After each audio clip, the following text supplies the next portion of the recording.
Matagal na raw alam ni Pangulong Bongbong Marcos ang issue ng insertion sa budget ayon kay Botas Representative Toby Chanco.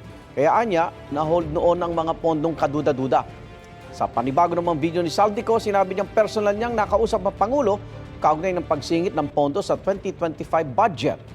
May unang balita si Tina Panganiban Perez. Dahil sa mga binitawang salita sa akin ni BBM, naging malinaw sa akin na siya mismo ang nag-utos kila Secretary Mina Pangandaman at Yusek Adrian Bersamin na ipasok ang 100 billion pesos worth of projects. Personal umanong nakausap ni dating House Appropriations Committee Chair Zaldico si Pangulong Bongbong Marcos tungkol sa umano'y budget insertion sa 2025 national budget. Sabi ni Ko sa bagong video, si DOJ Undersecretary Jojo Cadiz ang nag-ayos ng kanilang pulong noong Marso. Si Yusek Jojo Cadiz ang nag-ayos ng aming meeting noong March 2025 sa 1201 Aguado Street, tapat ng Malacanang, Gate 4. Pero sa halip na kumalma ang Pangulo, lalos lang siyang nagalit. Sa halip na itanggi o linawin niya ang tungkol sa 100 billion insertion, pinagsabihan niya kami ni dating Speaker Romualdez at sa akin mismo, diretsahan niyang sinabi, "Huwag mo akong pigilan sa mga insertions ko. Huwag ka nang makialam sa budget." Bukod sa 100 billion pesos, humirit pa raw ang Pangulo ng dagdag na 50 billion pesos na halaga ng mga proyekto. Kinausap ako ni Yusek Jojo Cadiz at nagsabi na ipinapa-insert ng mga projects ang Pangulo na worth 50 billion pesos. And sinabi ko kay Yusek Jojo na meron ng instruction kay Secretary Mina Pangandaman at Yusek Adrian Bersamin about the 100 billion pesos insertion. And sabi niya, kakausapin niya ang Pangulo na kung pwede, doon na lang i-charge ang gusto niya ng 50 billion pesos na insertion. Ngunit ang sagot ng Pangulo, humingi ka ng bago or dagdag na insertions. Doon po nakita at naramdaman na hindi pwedeng sabihin ng Pangulo na wala siyang alam sa mga nangyayari. Kasi mismo siya ang nagbibigay ng utos. Ayon kay Ko, kahit sa panukalang 2026 budget na tinatalakay pa ngayon ng Kongreso, may mga pinasingit daw na mga proyekto ang Pangulo. Kung titingnan ninyo ang 2026 budget, may panibago siyang 97 billion insertions. Pero ngayon, ipinasok na mismo sa President's Budget or NEP 2026. Yan po ang kinumpirma ni Secretary Manny Bunoan na may instructions ang Pangulo na magpasok ng 100 billion ulit sa President's Budget, kaya wala na siyang pwedeng ipamigay. Ito ay nalaman ko noong May 2025 sa meeting namin kasama si dating Speaker Romualdez.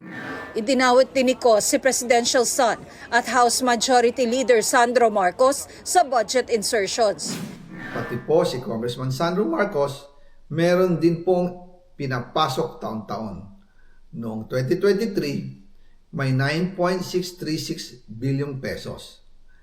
Noong 2024, 20.174 billion pesos.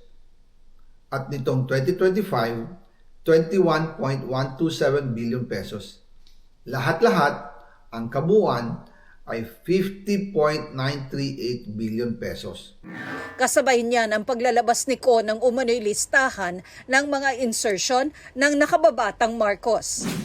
Nalaman ko na lang sa mga kontraktor na galit siya sa akin nung pinag-uusapan na ang 2025 GAA budget.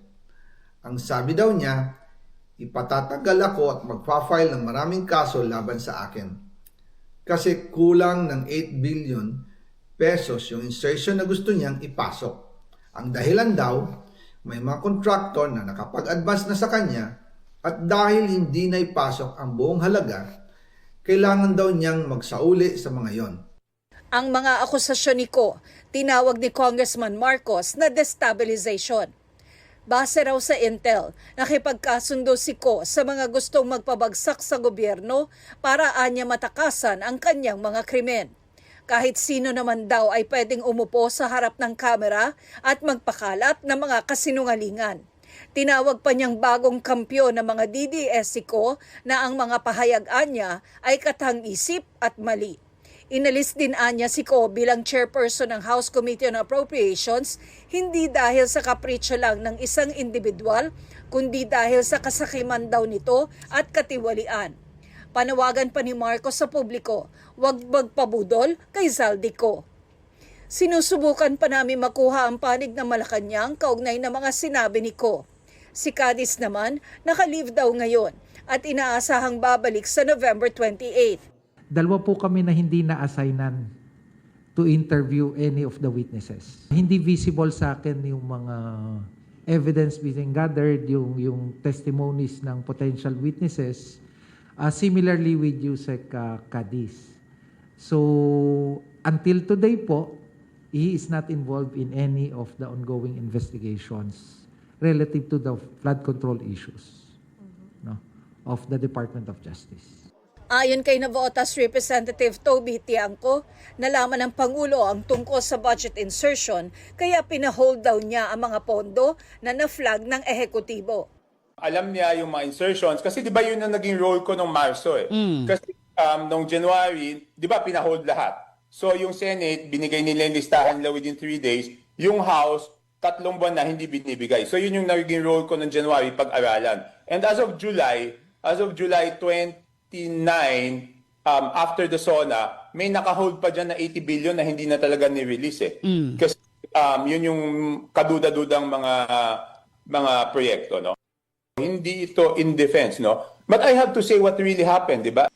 Sinusubukan pa namin makuha ang panig ng Malacanang kaugnay nito. Sa gitna ng mga isyu sa pondo, naghain ng Makabayan Block ng resolusyon para paimbestigahan sa Kamara ang mga pahayag din ako at dating DPWH Undersecretary Roberto Bernardo. Ito ang unang balita. Tina Panganiban Perez para sa GMA Integrated News. Igan, mauna ka sa mga balita, mag-subscribe na sa GMA Integrated News sa YouTube para sa iba't ibang ulat sa ating bansa.